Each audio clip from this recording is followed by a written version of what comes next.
தலைமுறை நேயர்களுக்கு வணக்கம். சென்னை நதிநீர் சீரமைப்பு அறக்கட்டளை சார்பா 42.45 கோடி ரூபாய் செலவுல மறுசீரமைக்கப்பட்ட தொல்காப்பியர் பூங்காவை சிஎம் ஓபன் பண்ணி வச்சிருக்காரு. அந்த பார்க் எப்படி இருக்கு, இதுக்குள்ள என்னென்னலாம் விஷயங்கள் இருக்கு அப்படிங்கறத இந்த வீடியோல நம்ம பார்க்க போறோம். அதே மாதிரி இந்த பார்க்குடைய டீடைல்ஸ் எப்பெல்லாம் ஓபன் பண்ணுவாங்க, யாரெல்லாம் வரலாம், எந்தெந்த டைம்ல என்னென்னலாம் விஷயங்கள் நடக்கும் அப்படிங்கிற எல்லா டீடைல்ஸும் பார்க்கணும் அப்படின்னா ஃபுல் வீடியோவை பாருங்க. வாங்க உள்ள போலாம்.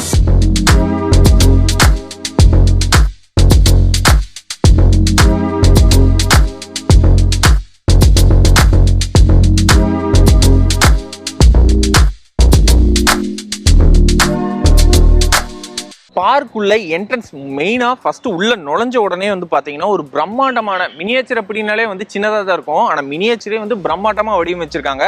இந்த பார்க்குள்ள என்னென்னலாம் விஷயங்கள் இருக்கு, எப்படி அதோடைய அமைப்பு இருக்கோ அதை அப்படியே டிட்டோ அந்த இடத்துல பாத்தீங்கன்னா ஒரு மினியேச்சர் அமைச்சிருக்காங்க.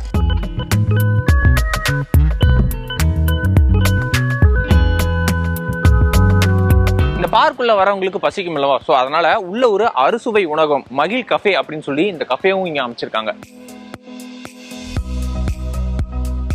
என்ட்ரன்ஸ் ஆன உடனே முதல்ல நம்ம பார்க்கக்கூடிய இடம் இதுதான் டிக்கெட் கவுண்டர். நீங்க ஆன்லைன்ல டிக்கெட் வாங்கியிருந்தீங்க அப்படின்னா இந்த இடத்துல தான் நீங்க QR கோடை ஸ்கேன் பண்ணிட்டு உள்ள அலோவ் பண்ணுவாங்க.